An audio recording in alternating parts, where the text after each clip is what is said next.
outrage, horrific scenes. And then, because of the attack and the response to the attack, then most young people now, like when I was in New York City 2 weeks ago for the UFC, and there was the Free Palestine March. It's wild, dude. I mean, the fucking streets were filled with people. It looked very organized. And they attacked the UFC bus, and they slashed the tires of the bus while Robbie Lawler and Jamal Hill were on that bus. Really? Yeah.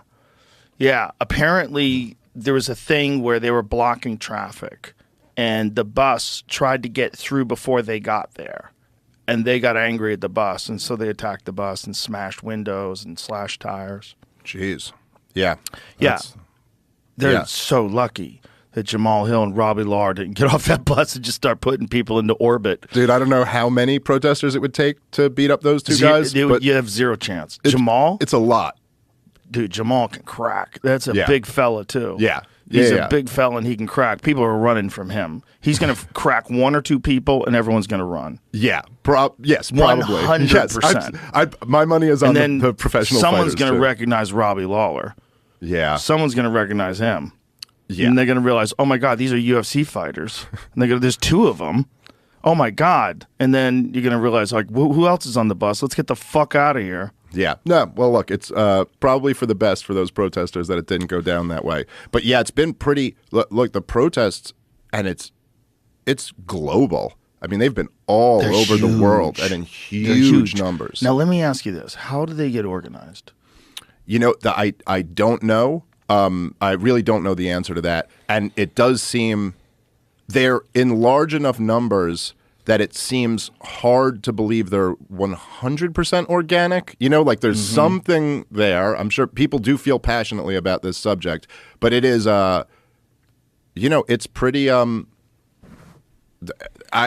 don't know. I haven't seen any good reporting on like tracing like the money or like where it's coming from, but I'd be interested to see that. But I do think that there is like look, October 7th was a huge, you know, horrifically awful terrorist attack. But it was a big one. Like Hamas has never pulled anything like this off before. This has never been pulled off, I don't think, in the history of Israel, something on this scale.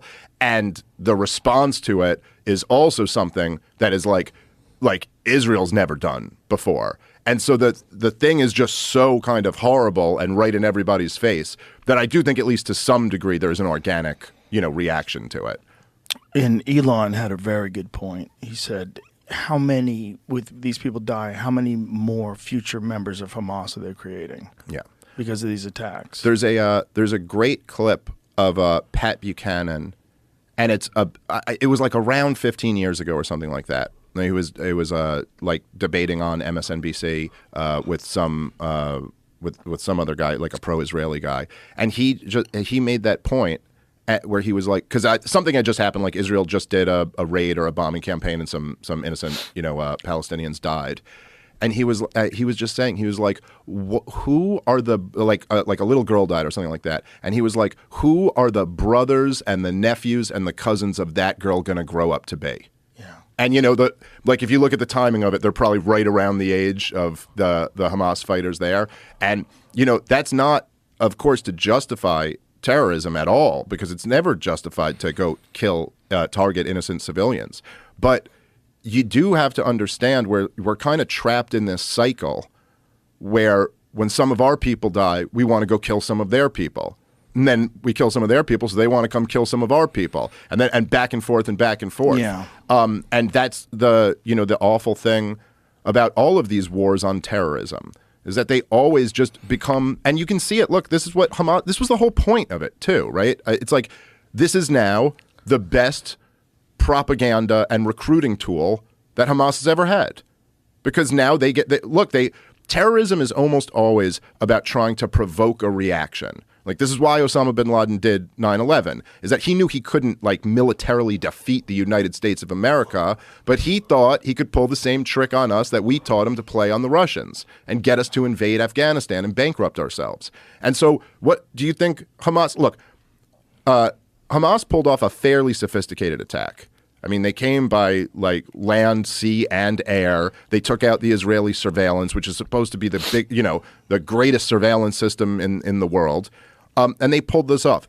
Does anyone think that they didn't expect an Israeli response from this? It's like, no, of course they knew exactly what Israel would do. And this is what they were trying to provoke them to do. Because Hamas doesn't care about innocent Palestinians dying.